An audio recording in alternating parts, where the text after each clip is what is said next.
I guess I'm live. This is my very first time live on YouTube, and I'm just kind of curious to how this works out. Curious to see what happens here, where it goes after I record it. So I am thinking a lot about time lately, and we've all heard that time is your greatest asset.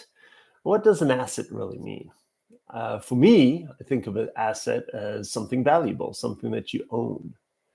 And I think that time, we don't really feel like we own our time. This world has become super busy. And I wrote about this in my newsletter coming out today. I think that we just feel like we don't have enough time, or that wouldn't it be nice to have that kind of time when we look at other people who seem to get so much done. And I think that one of the biggest things that I've come to realize about my life is I never really valued my time.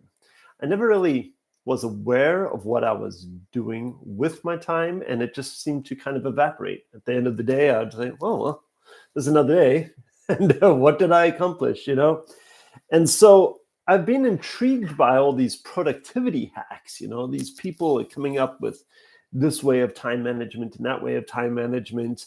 And it comes down to time management is truly just about life management. And I don't know that all these tools and hacks are really going to solve it. Being aware of where your time goes is one thing. So the 100 blocks, if you're not familiar with that, time management it's an awareness tool where most people have about 1,000 minutes of awake time each day, and you can divide those into 100 blocks. And so that's 10-minute blocks. And then every, half hour or an hour, you sit back and go, okay, where did I spend the 10 minutes? And you have these categories. This 10 minutes was work. This was social media. This was coffee with my wife. This was whatever. And then at the end of the day, you kind of assess of where you were with your time. And I think that's a good tool to become more aware. But truly, I feel that, and see if this resonates with you, it's not about where your time goes, it's about what you think you can do with the time, right? It's about the intent. It's why you step up to do something. And it's learning how to connect to the future. So what is all this time that we're spending? It's about connecting to the future. It's about building the life we want. It's about creating the work, putting out the output, creating a video like this, or whatever it is. So for me, when I'm struggling with time management, I come back to this idea of like, what am I trying to create? How does this serve the future me, the future person I want to be? So maybe you can ask yourself these kinds of questions. If you struggle to find the time, to do whatever, do you really want to do it? Is it actually part of the big picture of who you want to become in this world, how you want to live your life? Because if it's not, truthfully, you won't find the time to do it, right?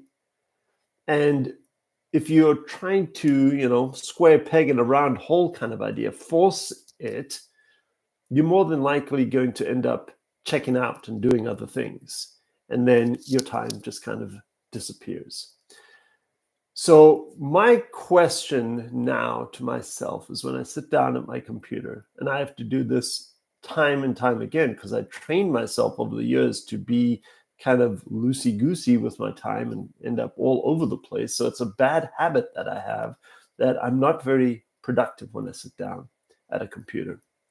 So I have to ask myself every 10, 15 minutes, really, am I on task? Is this what I set out to do? And of course, that always comes back to what is it that I'm trying to build in the future? So this is a big challenge in our society. I think that the best thing is just connecting to that future, the story that I'm trying to write for myself, the life that I'm trying to create. Am I using my time towards that? and how can I get back on track? So hopefully that helps reframe that a little bit. And yeah, let's see how this first stream went.